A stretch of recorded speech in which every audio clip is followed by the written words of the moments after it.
बोलिए बंदी छोड़ सतगुरु साहिब कबीर की जय। संत समाज की जय। भक्त जनों की जय। साहिब बंदगी, साहिब बंदगी, साहिब बंदगी। सतगुरु कबीर बीजक साखी प्रकरण साखी 290 है। नग पाषाण जग सकल है, पारख बिरला कोय। नगते उत्तम पारखी, जग में बिरला होय।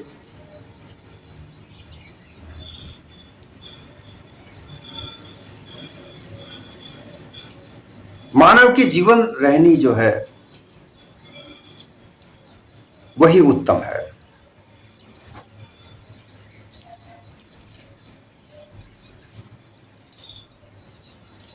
सभी शास्त्रों में मानव देह को उत्तम कहा।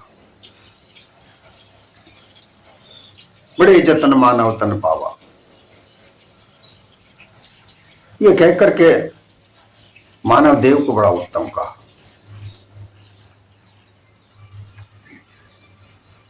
लेकिन सतगुरु कबीर ने कहा कि नहीं, सब मानव उत्तम नहीं हो सकते। मानव की रहनी और गहनी यह उत्तम है।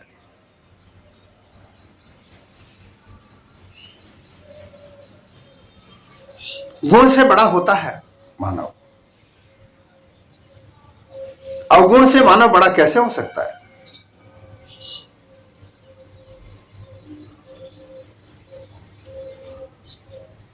सारे मानव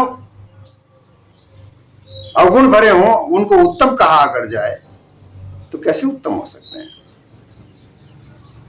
अगर सभी अवगुणी मानवों को उत्तम कहा जाए तो फिर किसी को चोर, किसी को डाकू, किसी को व्यभिचारी, अत्याचारी, अनाचारी क्यों कहा जाता है?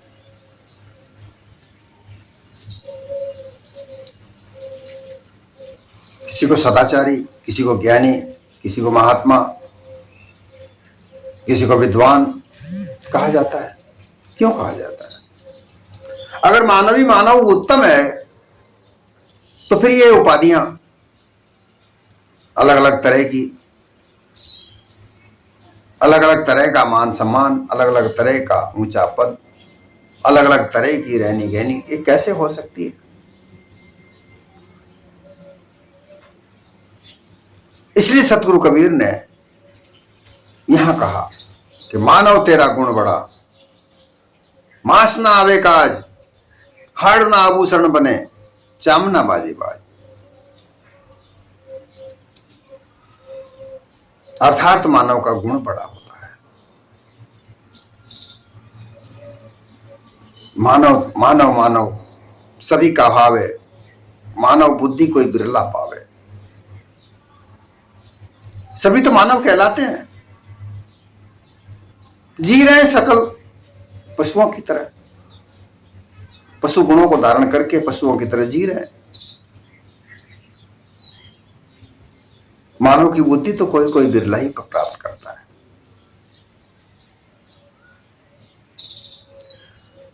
अब इसमें जो चिढ़ने वाले लोग हैं, जो अज्ञान की दशा में घूमे जा रहे हैं, अनुमान कल्पना में जीवन बिताए जा रहे हैं, वो कबीर साहब पर चिढ़ते हैं। कबीर साहब ने ऐसा कैसे कह दिया, तो अनपढ़ था।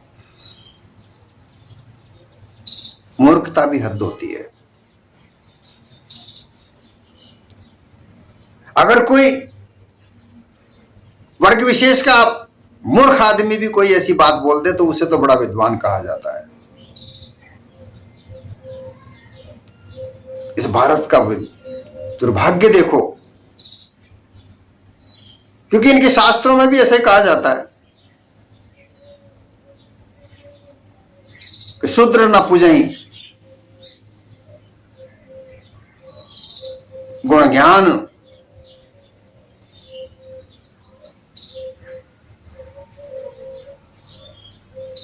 जो गुण ज्ञान से भरपूर हो, शूद्र न पूजई।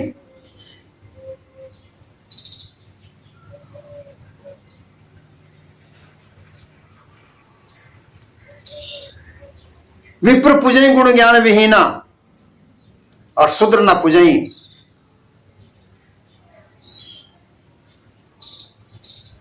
गुण विज्ञान। कि शूद्र को तो गुण कितना ही गुणी हो जाए, कितना ही विद्वान हो जाए, वो पूजनीय नहीं है। और एक विप्र, वो तो अगर गंवार भी हो ना पशु की तरह, वो भी पूजनीय है। ये इनकी मान्यताएं हैं। ये दुर्भाग्य देखो, यहां गुण की तो पूजा ही नहीं है। कह दिया मानव तेरा गुण, मानव सबसे बड़ी उत्तम बुद्धि है। बिना सोचे समझे कुछ भी शास्त्र लिख दिया, कुछ भी कह दिया, विचारा कुछ नहीं। सदगुरु ने कहा नहीं, मानव गुण से बड़ा होता है। यहां ये साखी भी यही कहती है कि नग पाषाण जग सकल है।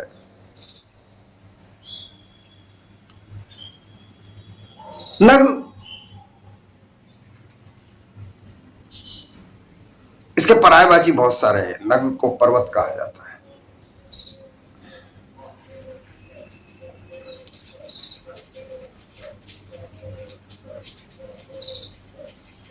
और फारसी शब्द के आधार पर, फारसी जो शब्द कोश है उसके आधार पर नग को अंगूठी में लगाने वाला जो टुकड़ा पत्थर का होता है, वो चाहे हीरा हो, मोती हो, नीलम हो, पुखराज हो, हकीक हो, ये कितने तरह के जो नग अंगूठी में लगाने वाले जो नगीना कहते हैं। लेकिन हमारे भारतीय शब्द शास्त्रों के आधार पर नग पर्वत को कहा जाता है। तो सदगुरु कहते हैं पर्वत का तात्पर्य यहां क्यों लिया गया, क्योंकि पर्वत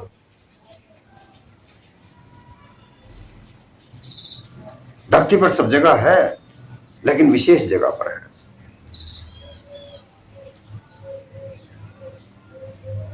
उन पर्वतों में हर जगह किसी पर्वत में पत्थर निकलते हैं, सारे पत्थर हैं, हीरे मोती जो भी हैं वो सब पत्थर ही होते हैं। विभिन्न प्रकार के हीरे निकलते हैं, नीलम निकलते हैं, पुखराज निकलते हैं, गोमेद निकलता है, हकीक निकलता है। ये कितने ही तरह के नग जो रंग बिरंगे जो पत्थर होते हैं, वो पत्थर ही तो हैं। उनको तोड़ तोड़ कर टुकड़े करके एक नगीने का स्वरूप दिया जाता है। तो सब पत्थर पर्वतों से निकलते हैं। तो सारे संसार में जो ये पर्वत हैं, इनमें से ये जो पत्थर निकलते हैं, कहीं से पत्थर निकलते हैं, कहीं से रेत निकलती है, कहीं से कुछ और चीजें निकलती हैं, कहीं से कोयला निकलता है, कहीं से पाउडर निकलता है, अबरख, सोना चांदी, तांबा पीतल, ये सब ऐसी जगह से निकलते हैं।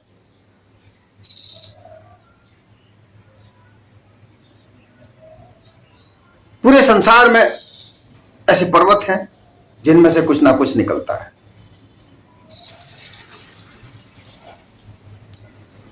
लेकिन उनको परखने वाला कोई एक होता है। ये तरह तरह के पदार्थ इन पर्वतों से निकलते हैं, तो उनको परखने वाला तो एक ही है, जिसने परख कर उस पदार्थों का नाम, उपयोग, कीमत, बेशकीमती बनाया। ये कौन है? ये वो पारखी है। पारख बिरला कोई जो जांच करता है, जांच करके और उस बहुमूल्य रत्न का विशेषण बताता है। उस पर्वत में से निकले हुए पत्थर का विशेषण बताने वाला सब नहीं होते, कोई एक होता है।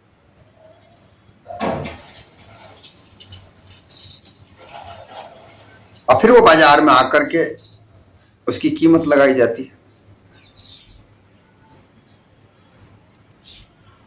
इसी तरह से यहां संसार में, इस मानव देह में, मानव की गहनी गहनी को समझने वाले लोग बहुत कम हैं। अपने अपने आधार पर मतपंथों का निर्माण करके मनमाने तरीके से चलने वाले लोग, मनमाने तरीके से धन कमाने वाले लोग, मनमाने तरीके से अपनी रहनी गहनी को बनाने वाले लोग तो बहुत है। जैसा कि पिछले साखी में कहा, जो मिला जो गुरु मिला। बहुत सारे लोग अपने अपने आप को गुरु घोषित करके और इस संसार में अपने अपने मतपंथों को चला रहे हैं, परंतु उन्हें कभी असल नकल को परखा नहीं। असल नकल परखने की बात कोई बिरले लोगों के पास होती है, और यही विशेषता है मानव जीवन में। यही विशेषता है, यही गुण की खान है, और इसी से ये संसार चलता है।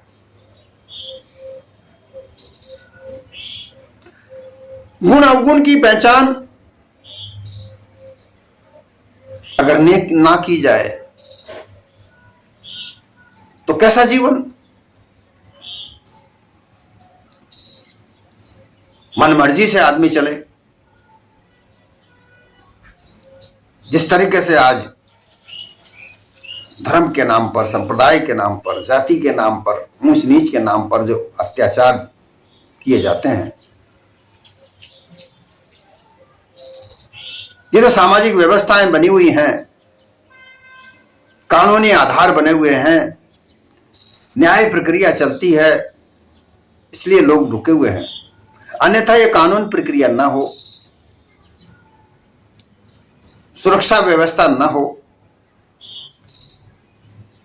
और लोग अपने अपने मनमाने तरीके से अगर चलें, जैसा कि चलते भी हैं, तो रसूखदार लोग, बाहुबली जिन्हें कहा जाता है, वो लोग ऐसा ही चलते हैं। वो लोगों पर अत्याचार करना अपना कर्तव्य समझते हैं।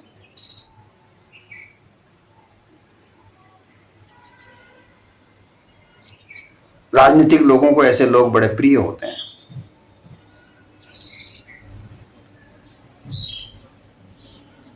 ये परख करना कोई बिरला जानता है कि मानव की असल रहनी क्या है। ये सब नहीं जानते। अगर कहीं कोई बात की जाए कि भाई असल मानव जीवन हंस रहनी है, हंस की तरह रहना चाहिए, तो वही लोग जिनको ये बात अच्छी नहीं लगती, जो वितंडता पूर्वक अंधता, धर्मांधता फैलाने वाले लोग, क्योंकि उनका तो व्यापार चलाना है, उन्हें ज्यादा से ज्यादा धन कमाना होता है, वो वहां पर बीच में ही उस बात को काट देते हैं और कहते हैं भाई ये तो महात्माओं के काम है, हमारे तो, हम तो समाज में रहने वाले लोग हैं, हमको तो झूठ भी बोलना पड़ेगा।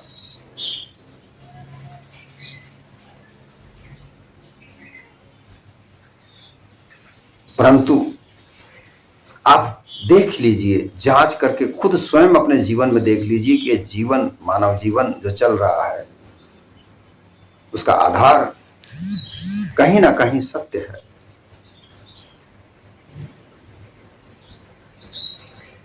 सत्य बगैर ये दुनिया नहीं चल सकती। लोग झूठ की अफवाह फैलाते हैं। अभी कल एक वीडियो देखा, लोगों को बड़ा मजा आता है ऐसे वीडियो का प्रसारण करके, वायरल करके, कि यह दुनिया कुछ घंटों में समाप्त हो जाएगी। बताइए, लोगों को भयभीत करके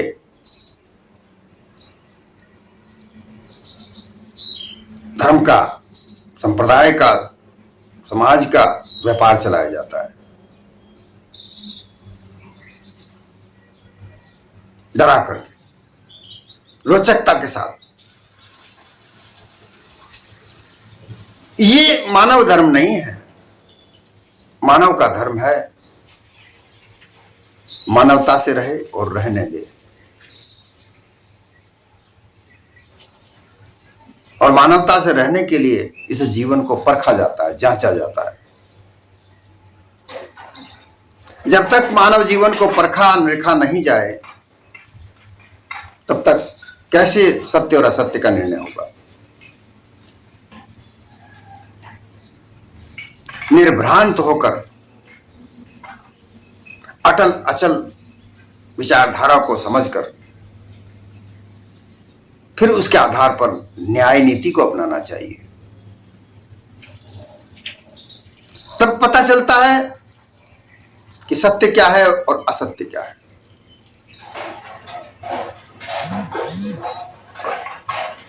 बगैर इस सत्य और असत्य की परख के मानव जीवन जीवन नहीं कहलाता। फिर तो पशुओं की तरह जीते रहो। ना वहां समाज है, ना परिवार है, कुछ भी तो नहीं है, ना धन है। परंतु यहां मानव जीवन में जो विशेष बात रखी गई है वह है धन। धन के पीछे लोग भागे रहे हैं, धन के साथ लोग भागे जा रहे हैं। ज्यादा से ज्यादा धन कमाने की लालसा, लोभ लालच धन के साथ लगा हुआ है। और यही आधार बनाकर के मानव जीवन अपनी रहनी गहनी को बनाता है।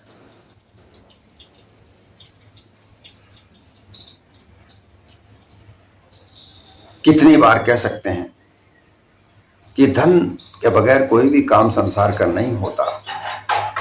परंतु इसका तात्पर्य ये कभी नहीं है कि धन को गलत रास्ते से कमाया जाए, असत्य तरीके से कमाया जाए।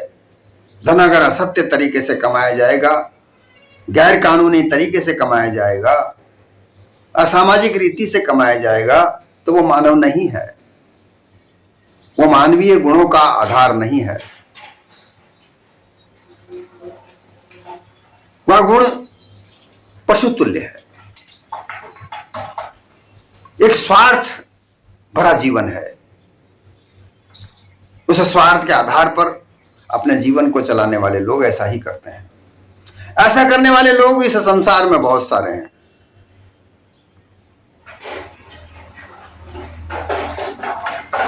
वही वो नगपाषाण लोग हैं जो इस जीवन में, इस मानव संसार में मनमाने तरीके से जीना सीखते हैं, मनमाने तरीके से जीना, अपना जीवन को चलाना चाहते हैं।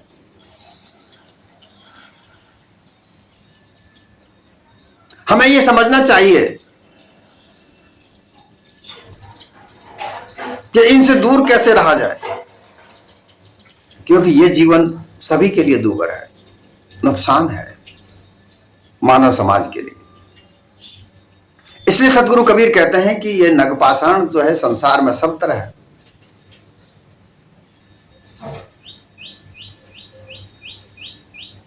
सब तरफ उन नगपाषाणों से, क्योंकि ये संसार को एक तरह से ऐसा समझ लो कि ये एक बहुत बड़ा पर्वत है, और इसमें से जो भी मानव जन्म लेता है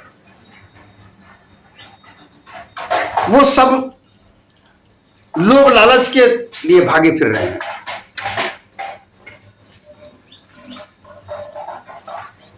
लोभ लालच के साथ लग करके धन कमाने की प्रवृत्ति में अटके पड़े हुए हैं। वो कभी सच्चा रास्ता नहीं अपनाते। इनको परख कर सच्चा जीवन बनाने वाले लोग बहुत कम लोग हैं। बहुत कम लोग ऐसे होते हैं जो मानव जीवन को सच्चा जीवन बनाए और सच्चा जीवन मानव जाति के लिए जो सच्चा जीवन बनेगा वो सारा जीवन परख कर जांच कर बनता है। जांच परख कर बनाया हुआ जीवन पारखी का जीवन होता है। अब सभी पारखी नहीं हो सकते, क्योंकि तरह तरह के लोग अपने अपने जीवन की तरह तरह की मुश्किलों में फंसे पड़े हैं। हर व्यक्ति, दिहाड़ी मजदूर करने वाले लोग बेचारे सुबह दिन भर मजदूरी करते हैं, शाम को उनको पैसा मिलता है जब वो खाना खाते हैं। क्या परख करेंगे?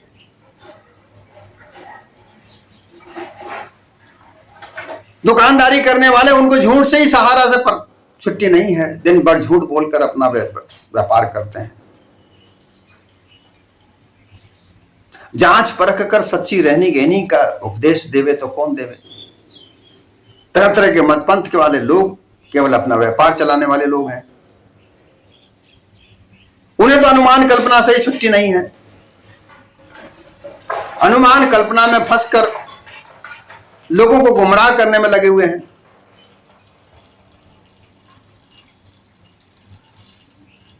कहां ईश्वर है, कहां कोई परमात्मा है, इनसे कोई उनको लेना देना नहीं। उन्हें तो उनका दुकान चलानी है, लोगों को दिलासा देना कि मरने के बाद मुक्ति मिलेगी, ऐसी विश्वास दिला करके उनको अपने भरोसे में रखते हैं और अपने मत पंथ के साथ जोड़ करके उनको गुमराह रास्ते पर चलाए रखते हैं। ऐसे लोग संसार भर में बहुत सारे लोग हैं। पूरा संसार ऐसा ही बना हुआ है और इसीलिए शायद इसको मिथ्या कहा जाता है कि संसार तो झूठा है।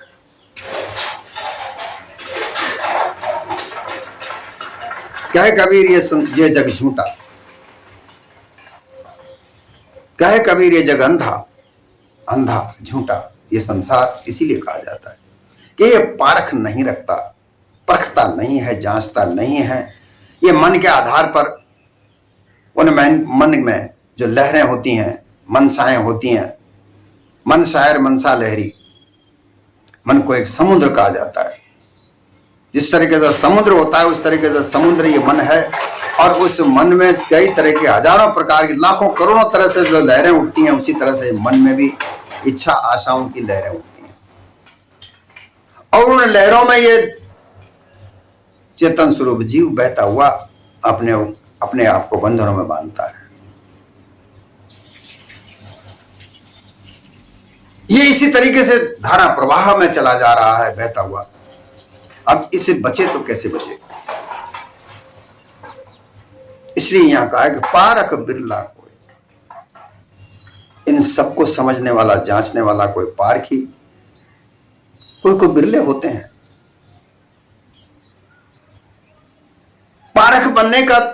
पारख करने का तरीका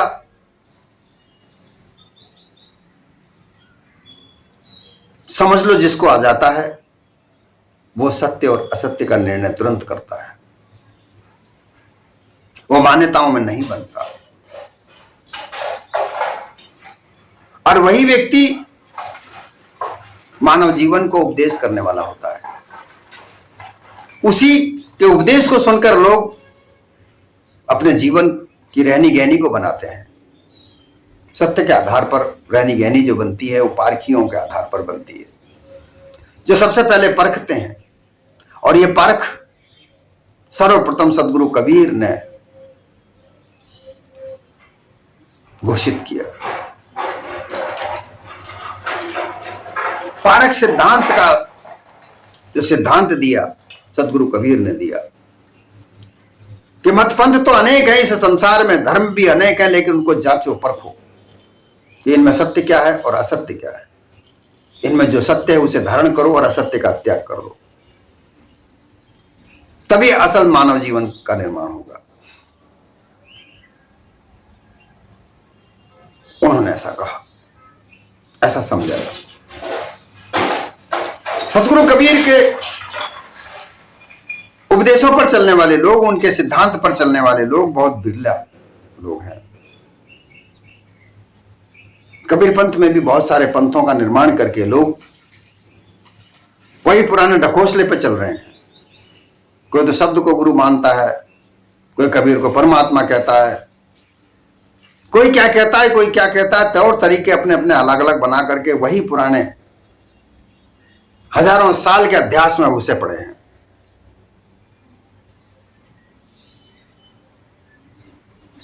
सत्य असत्य का निर्णय वो नहीं कर पाते। इसलिए यहां सदगुरु कबीर ने उस समय ही कह दिया था, उनके जीवन में ही कहकर यह साखी कही कि पारख बिरला कोई इस सत्य और असत्य को परखने वाला होगा। वो नगते उत्तम पारखी, अर्थात उस पर्वत से बड़ा पर्वत, बड़ा पारखी है। उस पर्वत में से क्या चीज निकल रही है उसका पारखी परख करके ही बताता है कि यह क्या वस्तु है। अन्यथा तो पर्वत बहुत बड़ा पर्वत है, उसमें पता नहीं क्या क्या निकलता है, कौन कौन से पत्थर निकलते हैं, कौन कौन से पदार्थ निकलते हैं। चुंबक निकलती है, चुंबक पत्थर होता है, लोहा, सारी धातुएं, हजारों प्रकार के पदार्थ पर्वतों से निकलते हैं। लेकिन उनको जांच करके परख करके उन पदार्थों का नामांकन करने वाला वो पारखी है, वो उनसे बड़ा है, वह उत्तम है। वह पर्वत उत्तम नहीं है,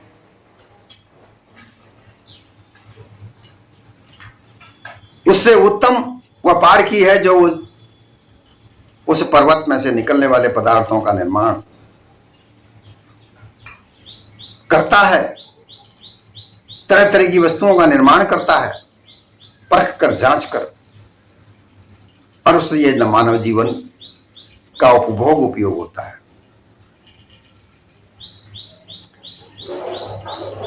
और ऐसे लोग सभी नहीं होते, ऐसे सब लोग नहीं होते, कोई कोई बिरला होते हैं।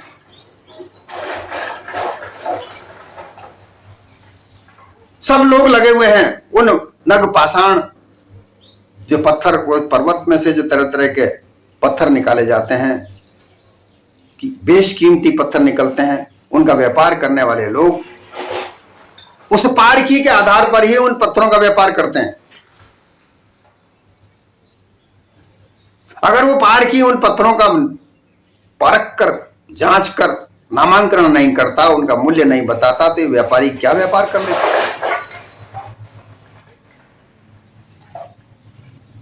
इसलिए सदगुरु कबीर ने उस पारखी की महिमा ज्यादा गाई है कि संसार में तो सभी जीते हैं। सब लोगों को पता चलता है कि एक चीज, वस्तु नई आई है बाजार में, उसको देखते हैं, जांचते हैं, लोग उसकी नकल तक बनाने लगते हैं, उसकी कीमत का आंकलन करते हैं और अपना लालच उसमें लगा देते हैं, उसमें लोभ अपना लगा देते हैं।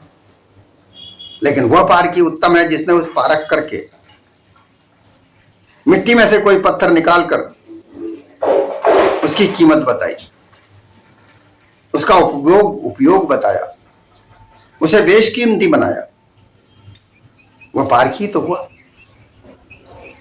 बिना पारख, बिना पारखी के ये संसार मिथ्या तो है यही।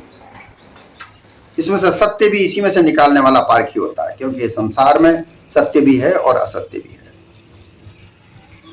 जो असत्य में से सत्य की खोज कर ले और असत्य का त्याग कर दे, वही पारखी है।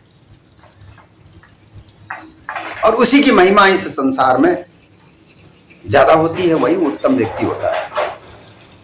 जैसा कि सतगुरु कबीर की ऐसा की कहती है, पारख बिरला कोई, नग पाषाण जग सकल है। अर्थात पर्वत तो इस सकल जग में बहुत हैं, लेकिन उनको परखने वाला, जांचने वाला कोई एक ही है। बहुत बिरला कोई हो, उनके बगैर जांच परख नहीं हो सकती।